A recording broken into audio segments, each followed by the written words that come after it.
कम से कम वो अपने काम पे तो वोट मांगे। क्या काम है उनका? जनता तो दुखी दुखी है, इनकी सरकार में जानवर इनसे ज्यादा दुखी हैं। हाँ, मैंने सुना कि एक सांड आपकी सभा में घुस आया था।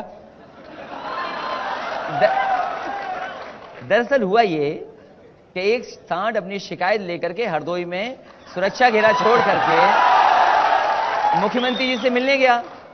मुख्यमंत्री जी से नहीं मिल पाए क्योंकि पुलिस ने उसकी शिकायत नहीं सुनने दी। उसके बाद वो कन्नौज में हेलीपैड पे आ गया, दूसरा सांड। और दूसरे सांड ने जो काम किया, पहले वो टकराया एम्बुलेंस से, फायर ब्रिगेड से, पुलिस नहीं रोक पाई। जब उसको ये समझाया सांड को, ये आप गलत हेलीपैड पे आ गए हो, तो वो शांत होकर चला गया। ये जितने सांड हैं सब उत्तर प्रदेश की सरकार को ढूंढ रहे हैं। लेकिन आपके एक मंत्री थे, उनकी भैंसें भी आपकी पुलिस ने ढूंढवाई थी एक बार। देखिए, पुलिस का तो काम है ढूंढना, और पुलिस तो जो चीज चोरी होगी उसको ढूंढेंगे, पुलिस का काम ही है। लेकिन सवाल यह है, अगर सांड से किसी की जान चली जाए तो बताओ एफआईआर पुलिस किस पे लिखाएगी? इसको आपको तय करना पड़ेगा। हम पुलिस से जानना चाहते हैं। लखनऊ शहर जो स्मार्ट सिटी बनना था, ये अभी तक लगभग 10 लोगों की जान जा चुकी है केवल सांड से। अब बताइए उनके परिवार के लोग किस पे एफआईआर लिखाएं? अब ये बताइए कि अगर आपको लगता है कि इनकी सरकार से सब लोग इतने नाराज हैं, इतने दुखी हैं, जानवर भी दुखी हैं, तो फिर चुनाव जीतने के लिए गठबंधन करने की क्या जरूरत थी? आप ऐसे ही जीत लेते। देखिए, 2017 उस समय कांग्रेस से हमने गठबंधन किया, लेकिन भारतीय जनता पार्टी ने हमसे ज्यादा गठबंधन किए। उन्होंने कई दलों से गठबंधन किए। एक दल तो ऐसा है जो अभी भी उन्हें सुनाता है सुबह और शाम को। लेकिन जब उन्होंने गठबंधन किए तो हाँ, स्वाभाविक है कि हमें अपना वोट बढ़ाने के लिए, गिनती बढ़ाने के लिए कुछ तो गठबंधन लोकतंत्र में करना ही पड़ेगा। आपने जिससे गठबंधन किया उनके बारे में विधानसभा चुनाव में आप कहते थे इनकी सरकार घोटालों की सरकार है, इनकी सरकार भ्रष्ट सरकार है। देखिए, जो 2 साल में ये भ्रष्ट से ईमानदार हो गई। देखिए, सवाल वो नहीं है। सवाल ये है कि जब मैंने सवाल उठाए थे उन पर कार्रवाई हुई है, और कार्रवाई में अगर कुछ नहीं निकला उसके लिए हम क्या कर सकते हैं? ये चुनाव लोकतंत्र का है, तो आपके गठबंधन से प्रधानमंत्री का चेहरा कौन है? आपने अभी तक जनता को बताया नहीं है।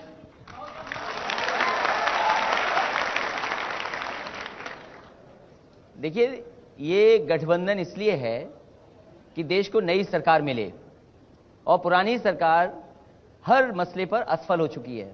याद कीजिए वो नोटबंदी वाला मामला, आधी रात को नोटबंदी हो गई, कहा कि भ्रष्टाचार खत्म हो जाएगा, काला धन वापस आ जाएगा, लोग हवाई जहाज लेकर के चले गए सब बाहर, और नक्सलवाद खत्म हो जाएगा। आप इतनी जल्दी क्यों भूल जाते हैं? नक्सलवाद खत्म हो जाएगा, आतंकवाद खत्म हो जाएगा। ये जितने भी वादे किए थे पुरानी सरकार ने, चाहे वो अच्छे दिन के हों, नौकरी के हों, सब खत्म हो गया। और देखिए चुनाव कहां चला गया। कोई डिजिटल इंडिया की बात नहीं कर रहा, कोई मेक इन इंडिया की बात नहीं कर रहा, स्टैंड अप इंडिया क्या था, सब भूल गए। इसलिए जरूरी है देश में नई सरकार बने, और ये गठबंधन और ये देश अपने आप नया प्रधानमंत्री चुन करके देगा। ये जो लोग कि आपकी बारात में दूल्हा कौन है? देखिए, हम पे तो चॉइस बहुत है, कोई भी दूल्हा हो सकता है। बीजेपी में बताओ चॉइस क्या है? बीजेपी में चॉइस क्या है? अगर हम कहें कि उनके पास नया नाम क्या है, उनके पास नाम ही नहीं है नया। उन्होंने तो एक नाम बता दिया। नहीं, मैं तो कह रहा हूं कि ये जो नाम है, नाम जो है, जब दुनिया की बड़ी बड़ी मैगजीन कह रही हो कि असफल हो गए आप, आज ही इकोनॉमिस्ट का पढ़िए, क्या आर्टिकल लिखा है कि ऐसे प्रधानमंत्री हैं जिन्होंने पूरा का पूरा डेमोक्रेसी को खत्म कर दिया। सोचिए, अगर दुनिया की सबसे बड़ी मैगजीन ये लिखे, आपका गला मिलने का क्या हुआ?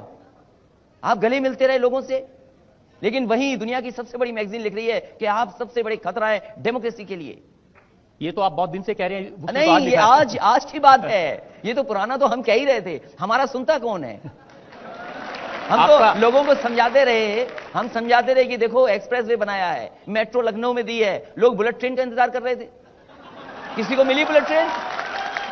आप कह रहे कोई सुनता नहीं, बुआ जी तो आपकी सुनती हैं, तो इसीलिए तो गठबंधन बन गया।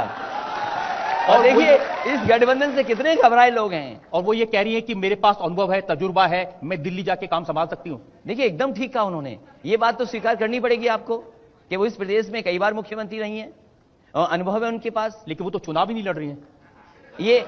ये पाबंदी नहीं है, ये पाबंदी नहीं है। मैं तो ये कहता हूं, देश के फाइनेंस मिनिस्टर क्या चुनाव लड़ रहे हैं? प्रधानमंत्री नहीं, मुझे ये बताइए, देश के फाइनेंस मिनिस्टर चुनाव लड़ रहे हैं क्या? देश के तमाम ऐसे बड़े मंत्री हैं, कितने चुनाव लड़ रहे हैं? आप वो कह रहे लिस्ट हैं में कि निकालूं क्या? मायावती जी में वो हुनर है, बिना चुनाव लड़े भी प्रधानमंत्री बन सकते नहीं, मैं ये चाहता हूं, डेमोक्रेसी में ये जरूरी नहीं है कि किसी सदन में आप हों, आप बन जाएं, उसके बाद सदन में बन जाएं। मैं नहीं था सदन में, देखिए, लेकिन मुख्यमंत्री बना मैं। आप और मायावती जी तो 80 सीटें लड़ रहे हैं, आप 37 सीटों पर लड़ रहे हैं। अब 37 सीटों पर आप लड़ेंगे और प्रधानमंत्री बदलेंगे, ये कैसे होगा? बाकी 225 कहां से आएंगे? भाई मैं ये कहता हूं, अगर प्रधानमंत्री जी को गुजरात से प्रधानमंत्री बनना होता तो उत्तर प्रदेश में क्यों आए?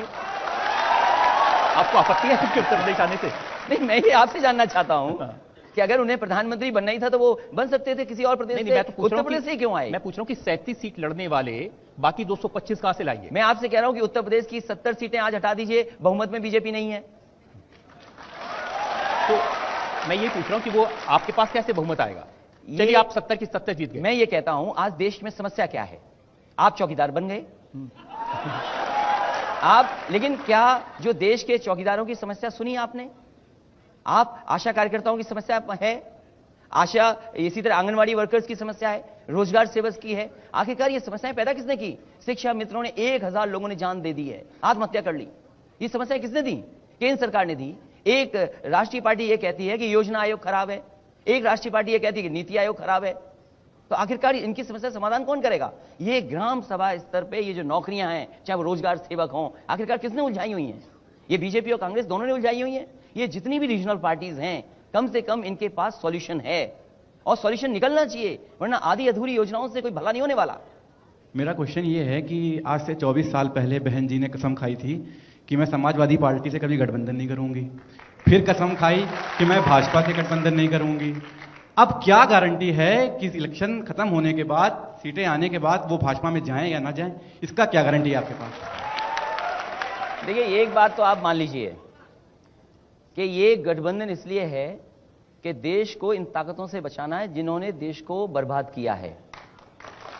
और जो लोग ये कह रहे हैं कि मजबूत सरकार चाहिए, मजबूत, ये ऐसी मजबूत सरकार है जिसने सच मार दिया।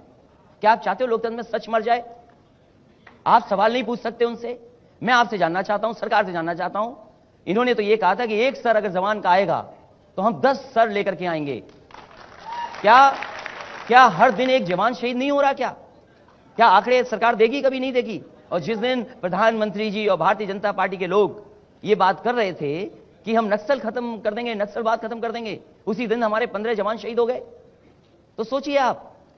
इसलिए मैं आपको भरोसा दिलाता हूं, ये गठबंधन बसपा सपा आरएलडी का है, ये दिलों का गठबंधन है, ये जमीन पर रहने वालों का गठबंधन है। ये तमाम वो लोग, सोचिए आपके उत्तर प्रदेश के मुख्यमंत्री क्या कह रहे थे मुझसे? क्या कहा उन्होंने कहा कि अगर संविधान नहीं होता तो हम भैंस चरा रहे होते। सोचिए, यहां और पाल कोई समाज का बैठा होगा, कोई प्रजापति समाज का बैठा होगा, कोई कुर्मी समाज का बैठा होगा। सोचिए मुख्यमंत्री क्या सोचते हैं उनके बारे में। तो इसलिए ये संविधान बचाना जरूरी है, सच कम से कम लोगों तक पहुंचे, इसलिए गठबंधन है। ये गठबंधन नहीं टूटेगा और बीजेपी सपने देख रही है। नहीं, अखिलेश जी, उनका सवाल ये नहीं था गठबंधन टूटेगा, उनका सवाल यह था इस बात की क्या गारंटी है कि मायावती चुनाव के बाद कितनी भी सीटें जीते फिर से वापस मोदी जी के साथ जाके नहीं मिल जाएंगी? मैंने आपसे कहा ये गठबंधन नहीं टूटेगा तो ये कौन कहां जा रहा है?